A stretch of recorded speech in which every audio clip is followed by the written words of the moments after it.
Hey, one more thing before you go. How do pop culture, movies, sports, and politics shape the way stories are told? And how does a career in PR and crisis communications prepare someone to write a mystery novel that's both entertaining and socially relevant? Today, we're going to answer a few of those questions and many more when we explore a conversation with debut author John David. Stay tuned. I'm your host, Michael Hirsch. Welcome to One More Thing Before You Go.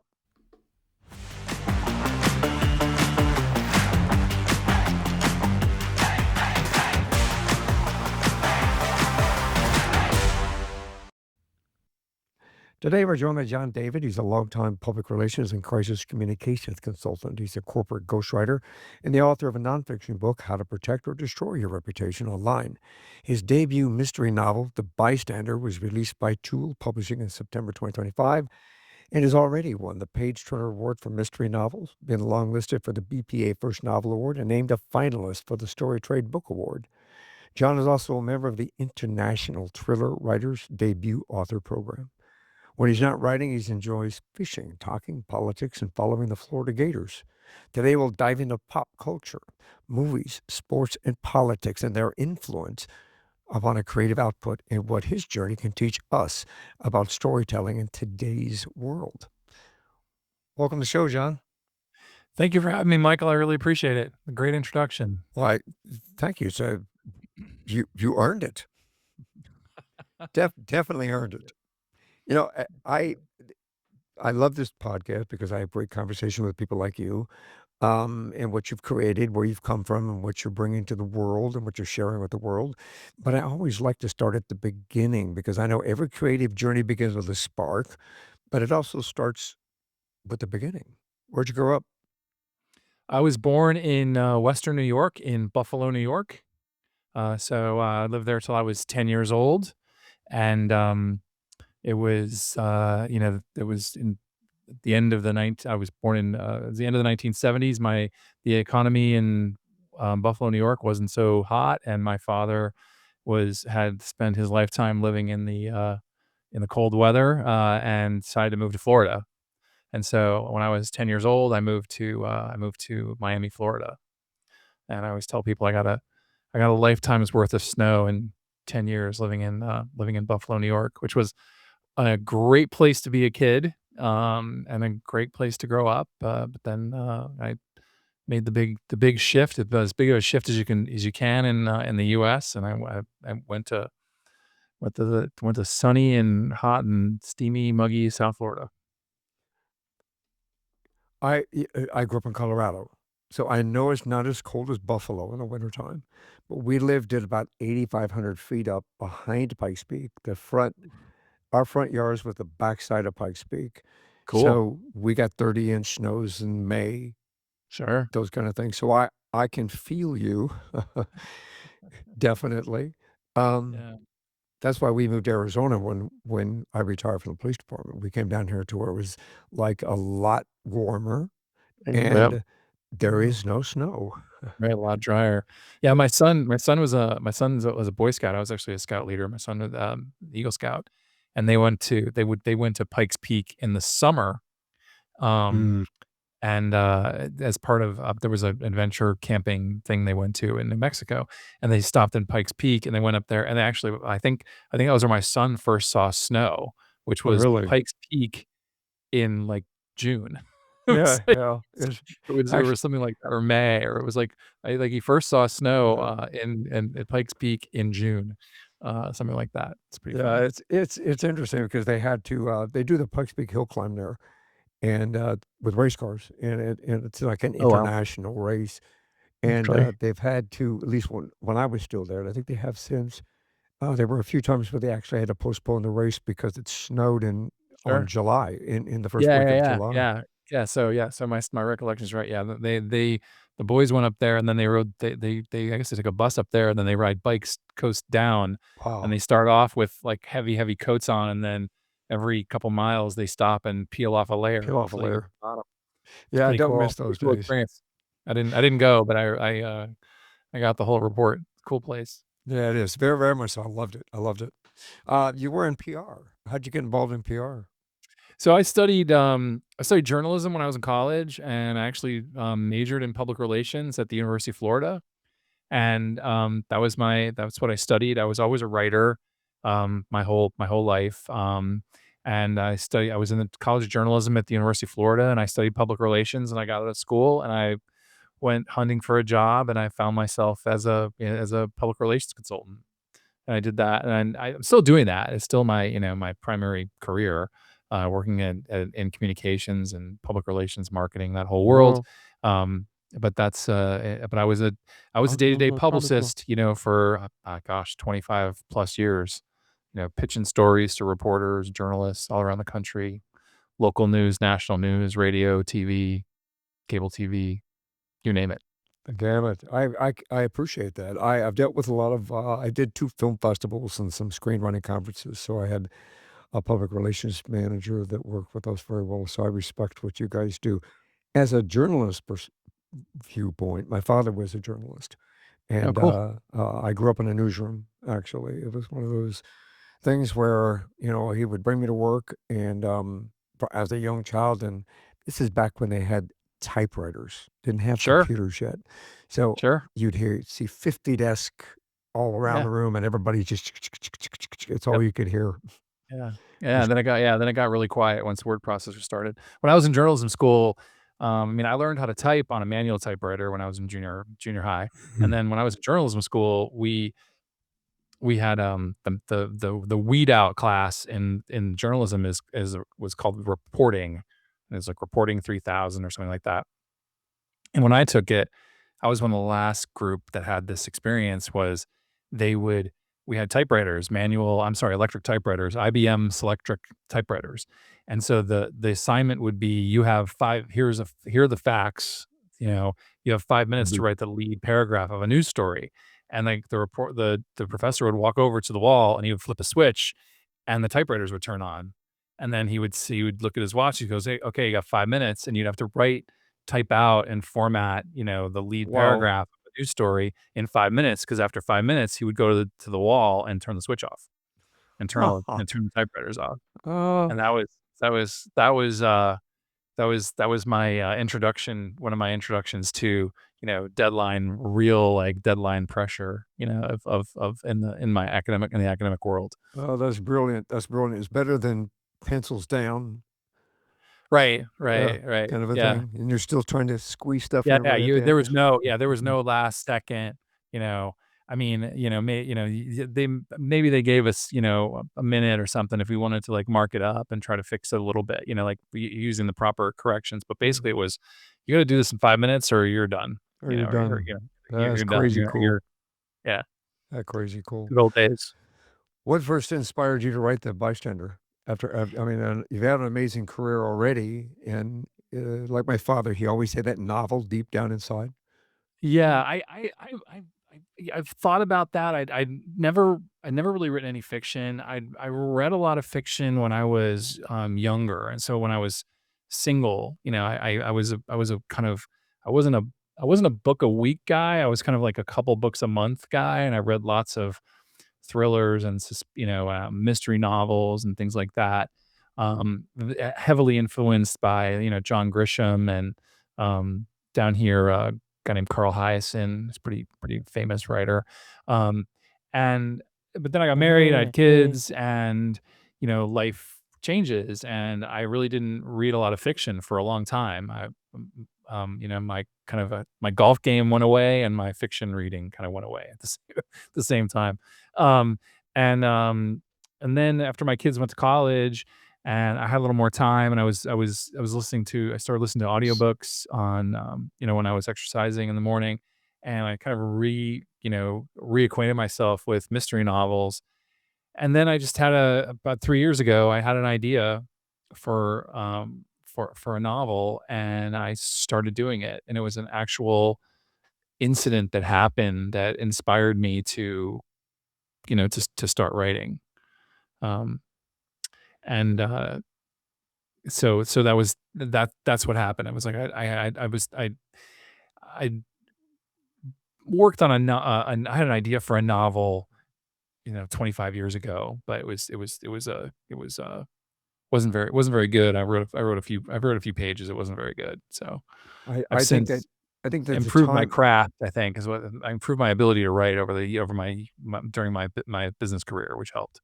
which helped. You saw your background in crisis communication. How did your background in crisis communication and your journalism shape your approach to storytelling? Because obviously, from a PR perspective or journalistic perspective, you're doing facts and you're presenting things in a different way than the storytelling a novel. Yeah, I think that for me, my main character in The Bystander is a television reporter, and I've worked with hundreds of reporters and journalists during my career, Okay. and I've like close friends of mine who are reporters, and I've you know folks I've worked with who are friends of mine, on CNN, work for the Wall Street Journal, work for the New York Times, those types of places, and so I have a pretty good understanding of that world. And so Right. that's where Okay. my kind of main character came from. And Yeah. then my perspective on the world is drawn, from my business career, and I've been through on the one side or another of some really interesting stories, and Yeah. so that's helped me a lot. Is that's I've drawn on people I've met and personalities and individuals who I've come across and weaved those sort of things into my books. Which is, I think, is a positive thing because if, for me, it creates more of a realistic or authentic background, basically, in regard to creating your story, to creating something and moving it forward. Uh, it, you and I, looking at your background, speaking of that, I has read that you're like a movie buff as well as a sports fan.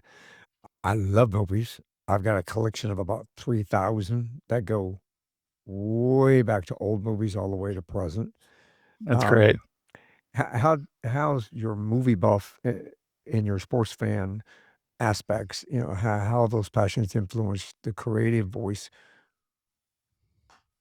Yeah, I think I'm a I'm a big big movie guy. So and I think I you know I w- I like to watch movies. I'm not really like a cinematic critique guy, but I like really a good story and a good twisty tale.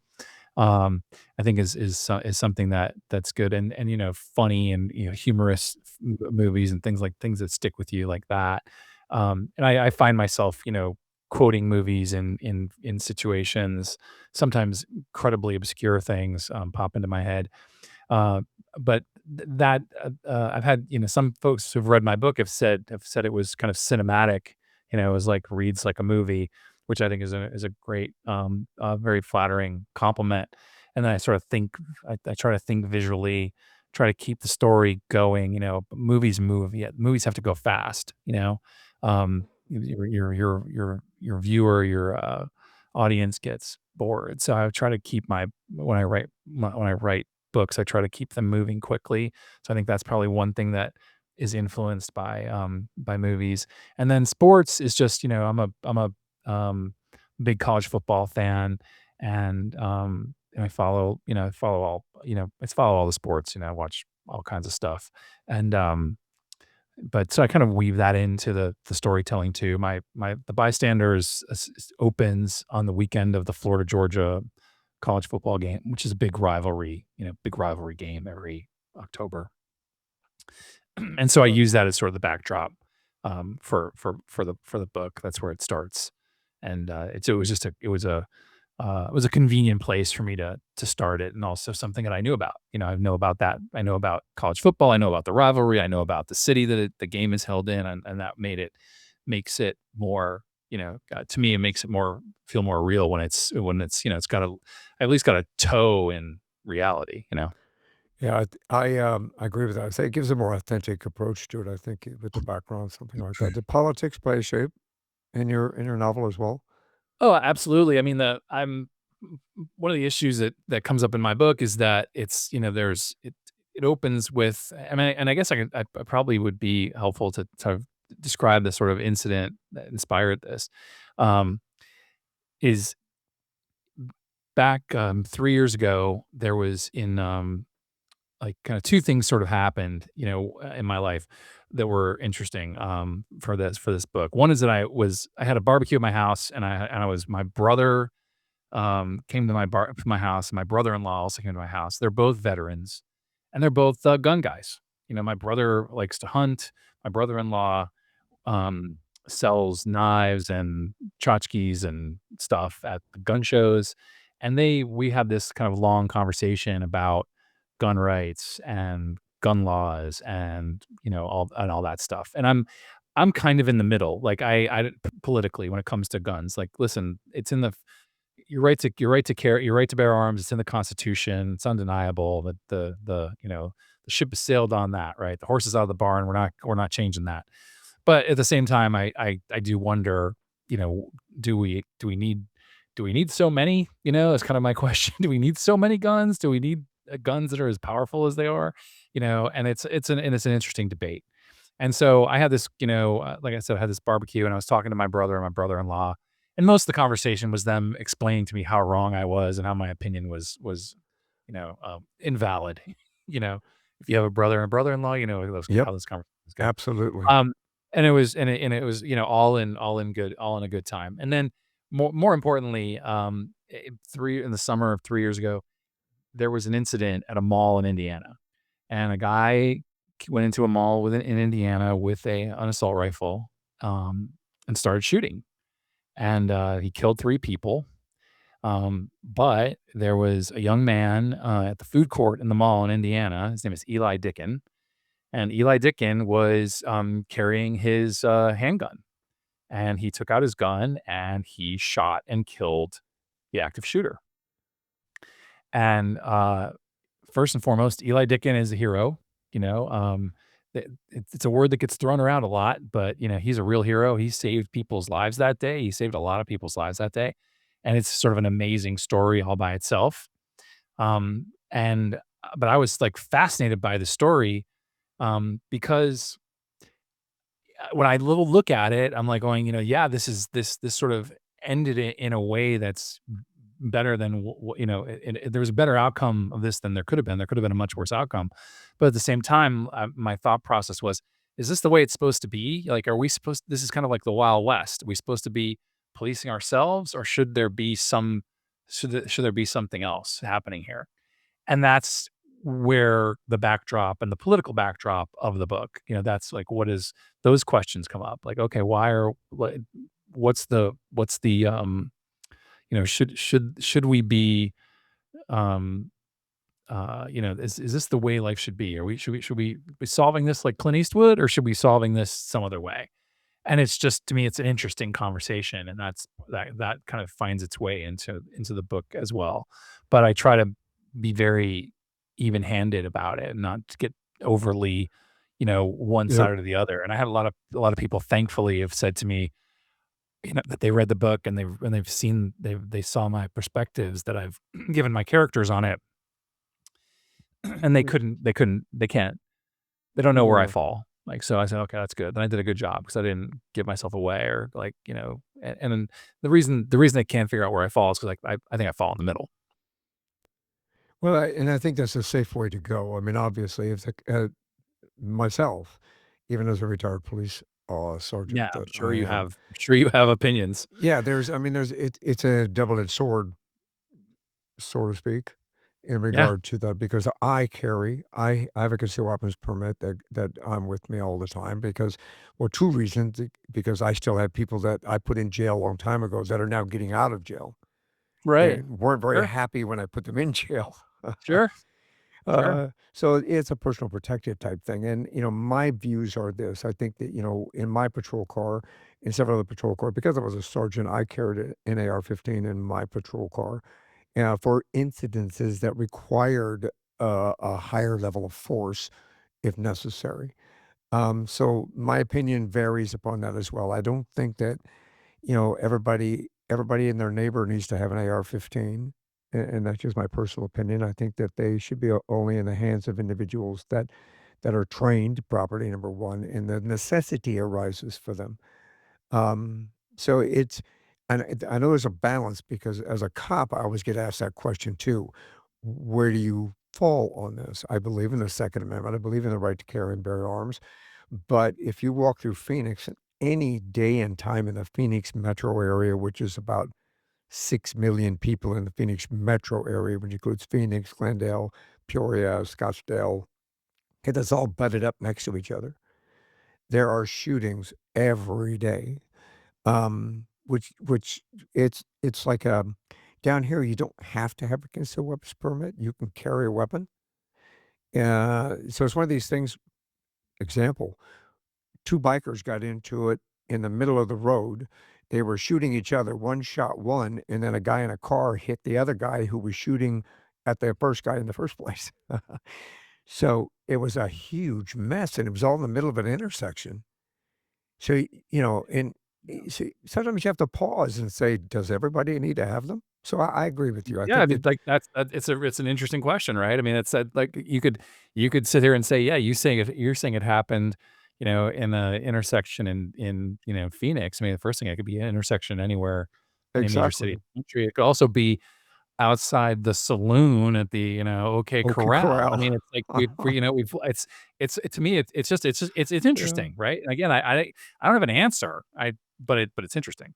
Well, it's yeah, it's something that could be explored a little deeper. But we're gonna talk about your book. I know I appreciate how you've presented in the book. I haven't read the whole book, but I have, to be honest, because I didn't have time to read everything, but I did skim through it. So, Mhm.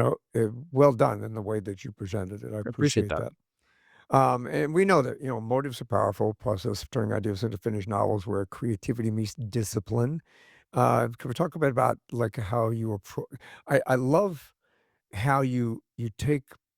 I like the intersection of pop culture and creativity because I think pop culture influences creativity and how we have a conversation, how we be able to present something to somebody, whether it be in a novel, in a conversation, in a media presentation, or whatever it happens to be. I think pop culture, society and culture dictates how we present something. How did you weave elements of pop culture into fiction without kind of feeling forced to do it? Well, I think that we're, the first thing is I wrote, a contemporary mystery, right? So it's and I'm not trying to write something that's set, although I think it would be fun to try to write something that was set 20 years ago or 30 years ago or 40 years ago. I was listening to an interview pretty recently of a guy who wrote a Yeah. historical Wow. novel that's based in the 1980s, which made me feel old that they call it 1980s a historical novel. But I think it would be fun to do that. But I wrote a contemporary mystery, and that's where I am. I'm in the in the current day and age, and we're just tremendously influenced by what's coming through, coming through our phones and coming through our screens and and it's how we're getting information, and that's part of what's happening in the world is how and particularly when it comes to news, quote unquote news, it's greatly influenced by kind of like how it gets perceived right in the beginning, and in so many instances, something that seems like it's news never gets picked up, and then things that seem insignificant, they do get picked up, they do get some, viral legs, and then also the cycle changes, and part of in my book, The Bystander, the my main character is kind of trying to investigate this mystery, but at the same time, according to his bosses, it's less interesting now. So guess what? We don't want you, investigating this because it's not as newsworthy as it was 3 days ago or 2 hours ago. And so like that's kind of what's happening in the world. And I think that's just to me, it's also really interesting that the way that how newsworthy gets determined these days is it's different than it used to be.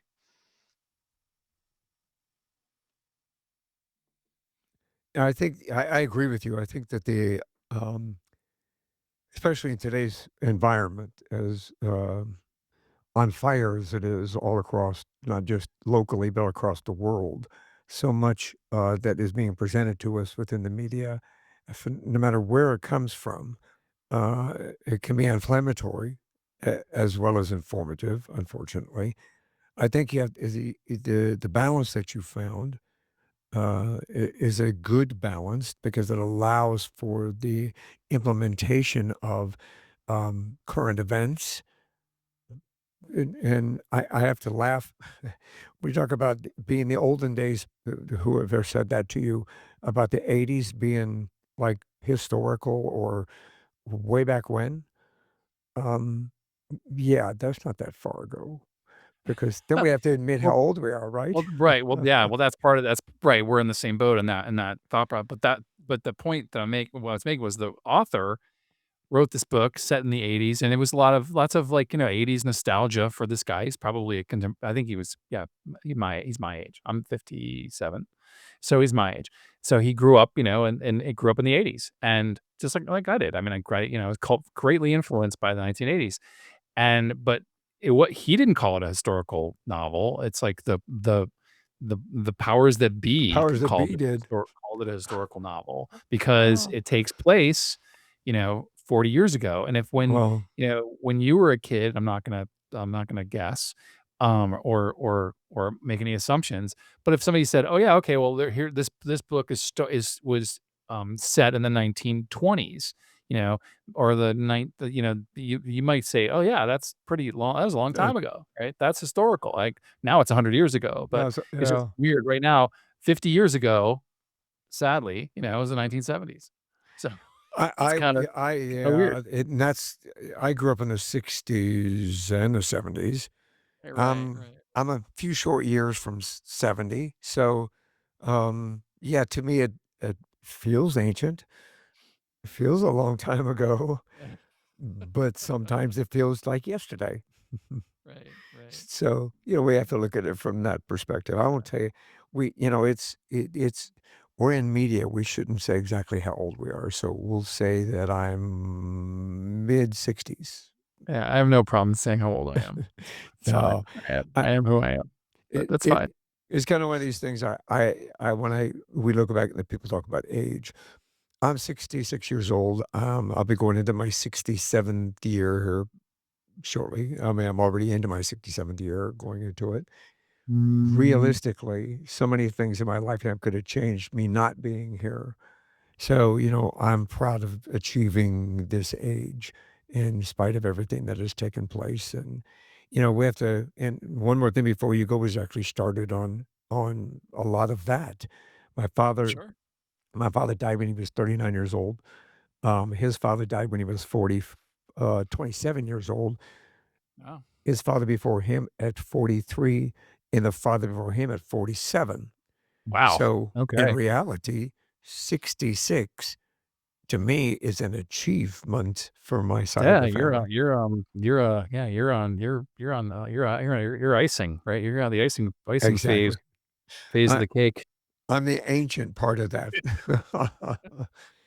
Uh, it's funny when you mentioned earlier something about, or somebody had read your book, they kept telling me that it kinda reads like a movie. Did movies inspire anything that you had done in this book? Maybe a particular film or a genre?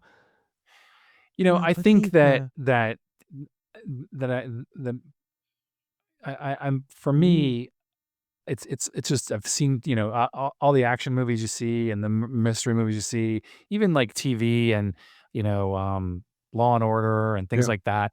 All those things, they all have an influence on you because one of the things that I wanna do is I wanna tell a story that's new and different, right? And I also wanna tell a story that is that where I'm comfortable, in talking about it, good, meaning that it's comfortable for me, it's easy for me and accurate for me. So I don't get too heavy into, like there's like a whole category called police procedurals, and I've drifted into there a little bit every once in a while because whenever you have a crime happening, then there's always those issues.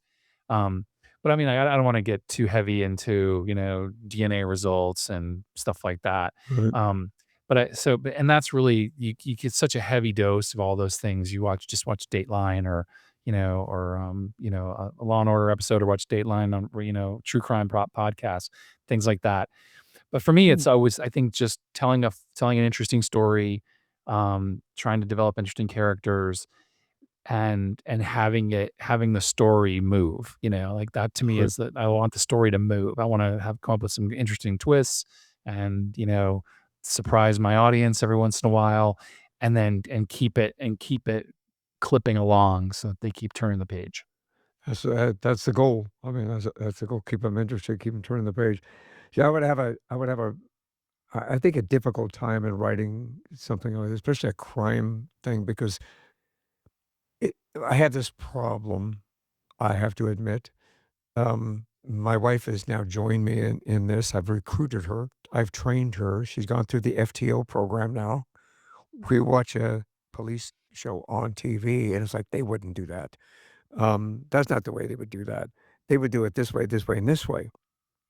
And I keep having to balance, "Oh, this is just a TV show," Right. or, "This is So just a movie." it's a work of fiction, so Exactly. it's for So, fun. it would be difficult for me to try to write a crime novel because I think I would start going too deep into what you just said, the technical aspects of it, and, that's boring, actually, when you look at the Yeah, technical. you can get lost in it. I mean, I was working on another book, and I was looking into, this whole, some of those questions, like how long how long does DNA stay on us, this or that or whatever. And you just get to you can sit there and I mean, I wanted to be accurate, but at the same time, I don't wanna write a whole book about DNA. I like DNA results. It's like I don't wanna do that. And at the same time, you're also, when you're the author, you're telling a story, and Yeah. it's not really the significant part of the story. It's just another piece of it. It's like it's the and your audience doesn't care if it takes 3 hours or 3 days or 3 weeks to Yeah. get DNA results back from a lab. They don't care. They wanna know if the bad guy did it or not, or if it matches up. So you have to take those liberties, and I don't know how long it takes DNA to come back from a lab. I don't I don't wanna I wouldn't wanna say something that was, like, so Right.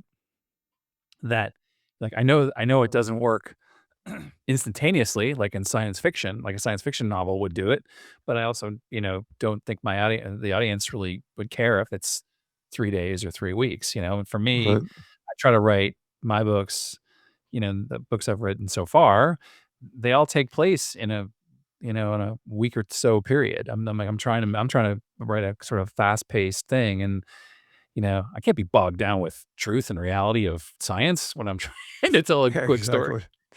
exactly. Exactly. In a perfect world, we'd be living Star Trek, and they would find it, boom, instantaneously by touching it to a little Just right, which is a tricorder type great thing, and yeah, exactly, exactly. Right, there's a place for that. There's a place for that, right? yeah. There's a place for that. It's just not, and when you're trying to be grounded in reality, that becomes a challenge.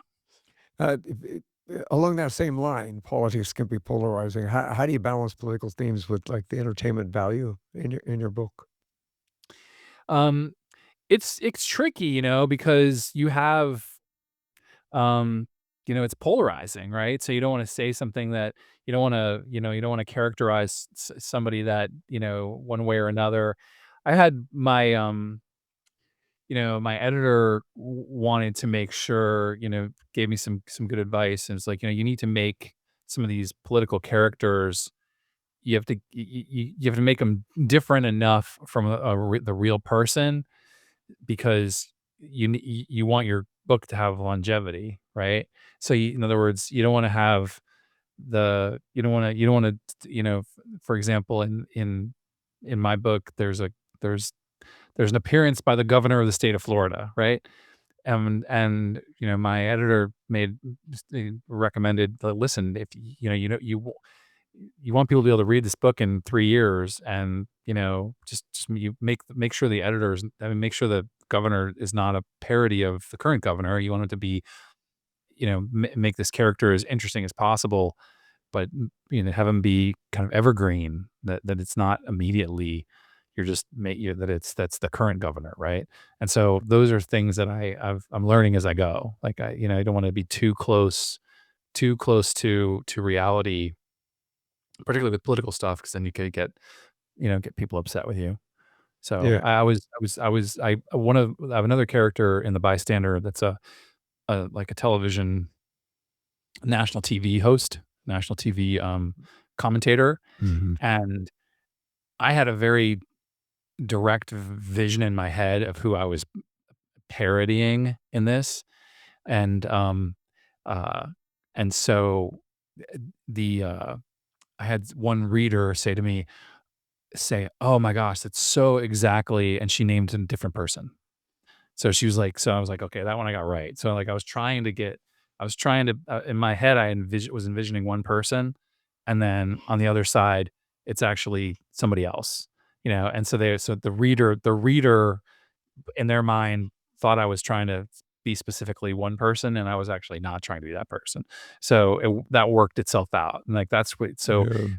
when it comes to like you don't want to like call people out for specifics, and also you don't want to be too polarizing because there's a lot of issues out there, and some things are incredibly, personal to people, and Yeah. you can't be, you don't wanna be flippant about something, because there's these incredibly personal issues that impact people. So, it's a delicate balance, but I've been such a student of politics for so long that I feel very comfortable in that world that I know how far I can go without, Right. being, either being, obnoxious or being disrespectful. Which I think, obviously, I think that, especially in today's environment, that's something that has to be achieved in your book to make sure that it's Yeah, I don't wanna get was canceled. yeah, which can, as you know, can happen in an instant. Absolutely, without a doubt. What was that? Yeah, you've written another book. We spoke about it right before we started. It was a nonfiction book. What was the biggest challenge in moving from nonfiction to fiction? I've always wondered about that myself because I've written 2 fiction books, haven't been published yet, but it seemed to be easier for me to formulate the fiction books than to formulate the novel that I still have deep back inside of my head. Well, I think they're 2 different they're different. I mean, I could talk for a long time about the differences in the process of getting them published, written and published and everything else. Um, You'll have to come and back. I think they're different. Sorry? I say, "We'll have to have you back." Oh, yeah, sure, if you want. Um, they're to me, they're kinda different muscles, I mean, it's the same, they're just different muscle groups. Um, the, uh, obviously, when you write nonfiction, everything is has to meet the reality check, It's not to me, it's in my nonfiction book, I'm really reporting facts and truth and, with my opinion weaved in there, right? And, uh, and so it's pretty methodical in the process, that you have it's like you're grounded in reality. Um, when you write Wait, fiction? fiction, you get to make the world, right? You get to like create the story. And was is interesting to me as I sort of catch myself sometimes is that I create in a writing a story, and I've built out the sort of the facts of the story, and then somewhere along the line I realized, well, I don't think that would work. I'm not sure that would doesn't it's not making sense in my own head. And then I catch myself and I go, well, guess what? I can go back and change the reality. I can go back and, it's like, oh, this guy's, this making this up, but whatever. The guy's too short. I described him as short, and now he's doing something which he couldn't do. Well, guess what? I can go back and make him tall. It's easy. It's easy enough to happen. You can make a male character and a female character. You can go and change something, change what change what happened in a part of a story, and change a little bit of the end. I mean, you hear about people who write a book and then they change the end. It's or movie, happens a lot in movies, right? They write a screenplay and then they screen it and the audience doesn't like the ending and they go back and they change it, So you can do that in fiction and nonfiction. You can't really go back and change it. You're dealing with facts. So but you're still communicating, you're still trying to tell a story, Right. you're still trying to be entertaining. I mean, my those are what my books have in common. My nonfiction book is trying to educate people and about online reputation issues, and I try to do it in a fun and interesting manner. And some of the best, some of those meaningful comments were that I got on that, reviews of my nonfiction book were that it was interesting and it was funny, because I came across some crazy things that happened for some crazy problems that people had online, and I wrote about them, and they're at arm's length, they're pretty funny. They're pretty Yeah. sometimes they're sad for the person it's happened to them, but at the same time, even sometimes the people that it happened to, they realize how funny it is. So, try to, try to, uh, Keep it light. whatever I write, I'm trying to make it interesting, try to be interesting, try to weave in enough info and enough, point of view that people are entertained. You talk about movies, you're a movie buff. Talk about the way people kind of perceive your writing as something like a screenplay. You ever thought about writing a screenplay? I have not. I think there's, the sort of, the rules and regulations of a screenplay. I think I'd have I it would be an interesting challenge to do it. Um, but I feel pretty comfortable in the form I'm in now, like this long form fiction, that I understand it, and then kind of switching to something. And, I mean, if somebody asked me to do it and I don't know, maybe got paid to do it, I guess I would do it. But it's an art, I think there's a lot to it. Mhm. It's a different realm. I was listening to an interview pretty recently of an author who's written a bunch of books and has also written, for the screen. And, just listening to that process, it's pretty daunting to me, because I'm not sure if I think that way. I'd have to, like, start thinking a different way. Yes, So, well, you have a head start. I'll tell you, as an individual that I produced 2 international film festivals and then 5 screenwriting conferences where we wow. brought, producers, directors, screenwriters out to teach people how to write screenplays, basically. Um, it is an art, yes, like you said, but it is something that if your book already kinda is written in the way of it, it would be easy to adapt your book to a screenplay. But you could think about that another time. Yeah, I know. I think the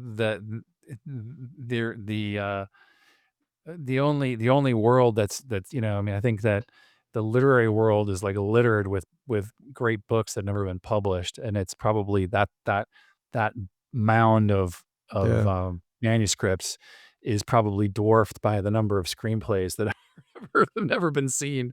I can't even imagine. I don't even know how you go about Yeah. taking it, It's taking a that, process. It's a getting that process. to a place. They're so, I mean, it's sort of it's unlimited, the ability to write a book, to get a book published, but to get something actually adapted to the screen that, it's filmed by professional people, it's a pretty big leap, right? So, It is a big leap, I have to be honest with you. It takes a lot, and obviously, they're looking for content, like, consistently, but there's also a deluge. As you said, I know readers I still have connections within the industry. There are readers that say have pictures of their desk, and they've got piles of screenplays that are sitting on their desk that they still have to read through, to pick yeah. 1 to pick 1. So it's Yeah. crazy. Yeah. Yeah, Yeah, I it's know. I mean, and yeah, that's it. I think that process is too daunting for me at the moment. So, when you get up to your 8th or ninth novel, yeah. then it might squeeze in. So Or if somebody wants to do it, I mean, I'm wide open to it. If somebody wanted to do it, if they like my book and they wanna turn it into Netflix series or whatever, I'm down. and there you I don't go. and I'd be willing to help if I could, but I think from what I've seen, what I've read, that it's such a different it's a different art form that they usually There's a lot they, of rules. tell the author, "Listen, thanks for your time and thanks for your story, and, don't be a nuisance." Yeah, don't be a nuisance. Yeah, there's a lot of rules, a lot of rules. Well, your debut novel won some awards. Um, how did that success how would that recognition impact you to win awards so early on, especially being your debut novel? the first one was the first one was very impactful for me. It was called the BPA First Novel Award, and I applied for that while I was pitching it. I was trying to find a publisher for the book, and that is a really difficult process. And so um, I was it's a slog. It's basically the only way I can describe it. And I had looked at what other authors, how they were pitching their books, and I saw that there were a lot of authors that had credentials that were, better than mine. Like my credentials were that I wrote a business book and that I was a corporate ghostwriter, and things like that. But I don't have an MFA from William and Mary or whatever. I've never taken a screenplay writing class or whatever. No, I didn't go to film school. I didn't do, haven't written, any award winning stuff. So I was like, all right, well, what if I try to get a couple of credentials? I get a credential behind my name somehow in the fiction world. And so I applied for this back in 2023, what's called the BPA First Novel Award. And it's based in the UK. It's run by a literary agency, and they have a literary agents who actually review the submissions. And so I paid I think £40 to submit my book, and I sent 'em my book and my information, and they got more than 1,000 entries, and my book made the long list, which was 22 books. So it was 22, 22 of more than 1,000. And that was, a great validation for me. I think it helped my pitch. Like, I think it helped me to be able to put that in my pitch to agents and publishers, and it also gave me confidence that, that my book was good. You never know, like, you never know if it's Yeah. good or not, and And that's so a that helped and a that's lot. astounding. I mean, it's outstanding to be able to achieve that. And then as the when it was getting ready Mm. to come out, I submitted to some other awards, um, just, figuring, that I'm looking for things to promote, like that I can say my book won an award, that I can promote it on Instagram that my book won an award, right? So, and I applied to, um, 3 or 4 contests, and, hoping that I would, I might, get somewhere in one of them. And I did better than I thought. I was named a finalist for a couple of awards, and, I was recently just, named a finalist for one of the best thrillers of 2025 by bestthrillers.com. Um, and there was an award called the Story Trade Award. I was a finalist for that in the mystery, category. And then, another one in the UK called the Page Turner Awards. I applied for that, and I was shortlisted for that award, and then I won the Story Trade Award for the mystery genre. Oh, very So cool. I honestly I submitted thinking like, you know what, I'm gonna try. I had a boss one long time ago who was a big believer in awards, and she used to say, if you do good work and you believe in it, you should get recognition for it, and you shouldn't be afraid of recognition for it. Yeah, And for me, it was just I was, like, trying to look for that little bit of a marketing edge, and so I submitted to these awards, and I won a few, so and it pretty works. I'm proud of that. Congratulations on all of that. I think that, yeah, what a milestones early on in your novel writing career. There's some great achievements that you have done. How do you see current trends in entertainment with your background in both public relations and media, and from that perspective, as well as the novel? How do you see current trends in entertainment, movies, sports, and politics, and how they shape the future of fiction? I think that there's a lot of great, there's a lot of great stories out there. There's a lot of, interesting things. You're seeing, we're the big thing, the great thing is that so many events now are being cataloged in one way or another, right? And that, so where I live in South Florida, there's a Instagram account.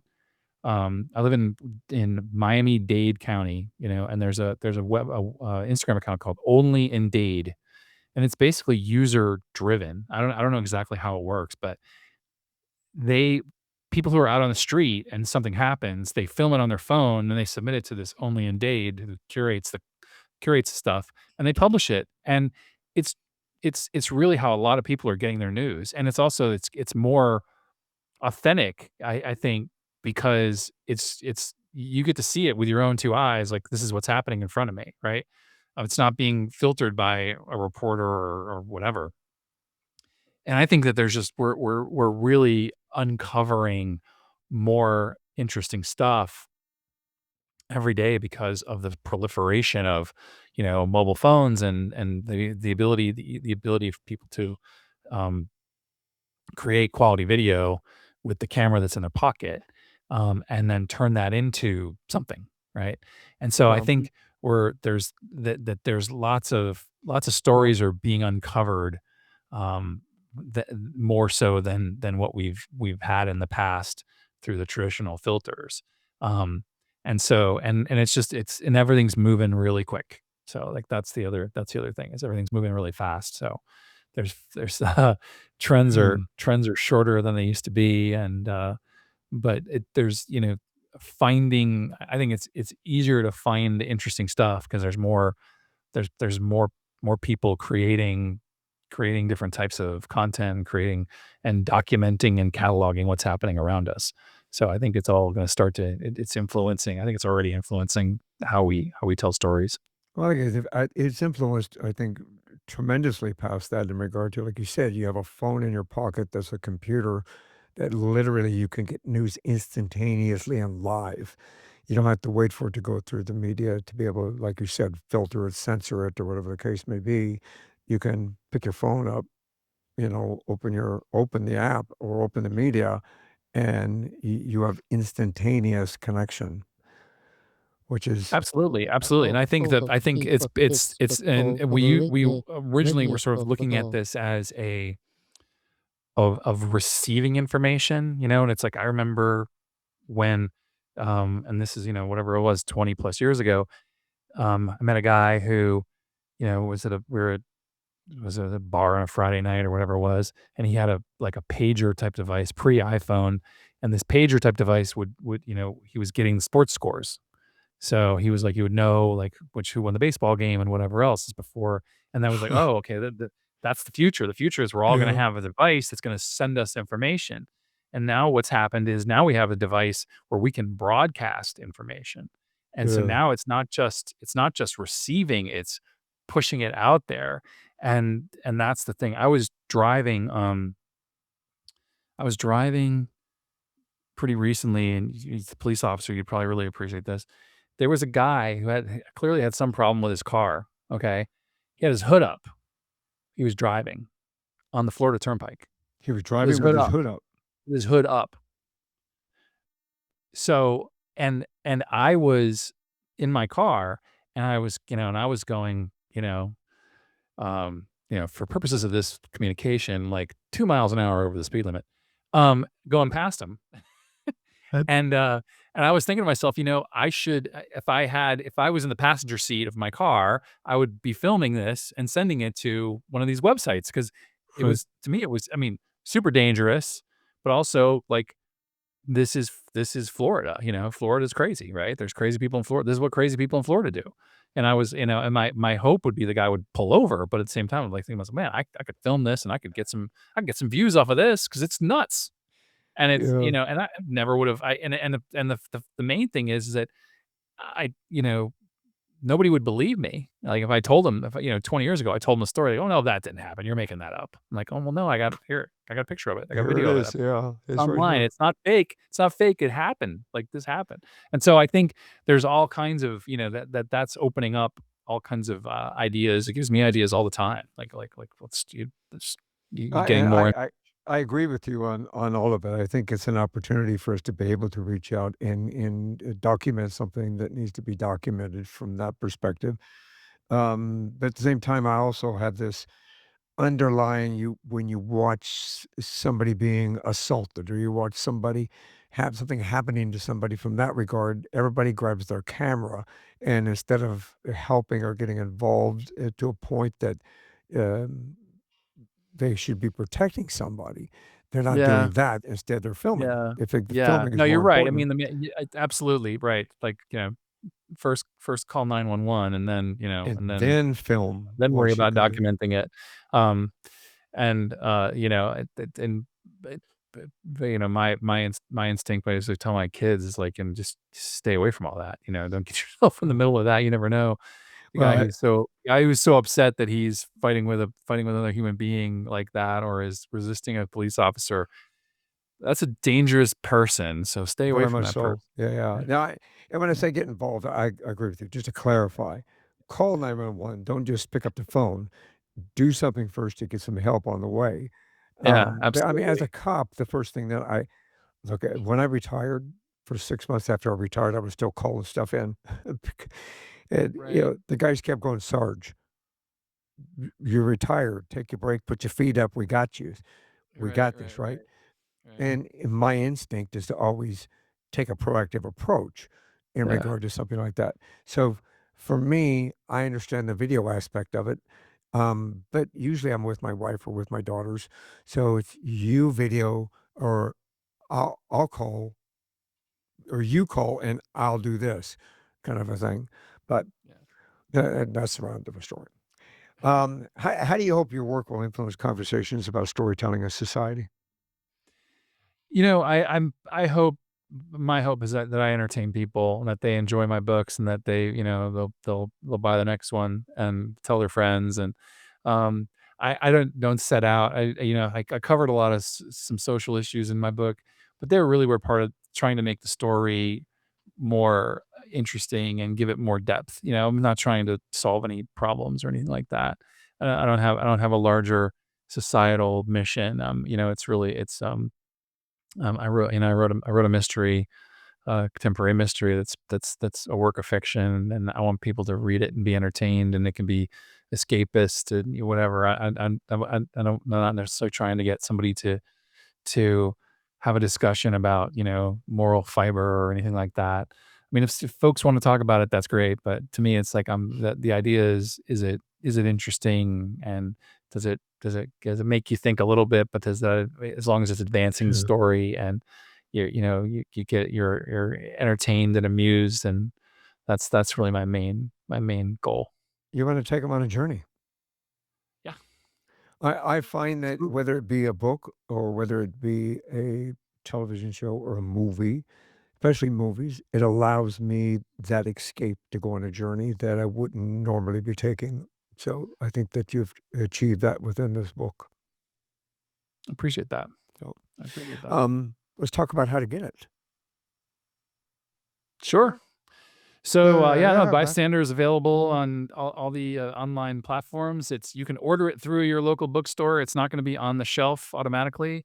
You can also go to bookshop.org, which has which where profits get shared with the local bookshops. So that's another way to do it. But, Amazon, Barnes& and Noble, all that stuff, all the Apple and Google Play, all those places. Um and more information and all the links to all that on my website, which is byjohndavid.com. So byjohndavid.com. And the book's it's available now. And I'm hustling to find a readership. That's what I'm doing. well, I'll see if I can help you in any way that I can. So we'll make sure that Appreciate the that. links to that are in the show notes so they can find it very easily by just clicking on it and it'll take you right to it. Great. This is one more thing before you go. So before we go, words of wisdom. What advice would you give to aspiring authors about finding their creative voice in today's pop culture driven world? Well, Oh, at yeah. the it took Mm. me I spent, the first draft of this book took me about 5 months to write. And then I spent 18 months trying to find a publisher. So, 3 times as long trying to find a place to publish it than it took to actually create the work, right? So it's like I said before, it's a slog. And so but, I believed in my work. I believed in it. I had moments where, I believed less in it, maybe, days when I believed more and days when I believed less. Mhm. Um, but I said in the acknowledgments at the end of my book that to think about. Um, there's a legendary college basketball coach, guy named Jim Valvano, who coached the uh, North Carolina State Wolfpack, won the national title back in the 80s. And the world lost Jim Valvano to cancer, and he is famous. They do a lot of fundraising for him for his foundation on ESPN and stuff. And he gave a very famous speech and I kind of appropriated his words. When he's talking about cancer, and he says, "Don't give up, don't ever give up." And when it comes to your writing career, it's like, don't give up, don't ever give up. You got to keep trying. It's going to take unfortunately, I think the publishing world, it's moves very slow, incredibly risk averse, and but if your work is good, you can get it published, and so don't give up. Brilliant words of wisdom. Don't give up. Always take a step forward, not backward. I agree with that. Well, from motives to methodologies to successes to failures, John David's journey shows us how deeply pop culture, movies, sports, and policies can shape creative output.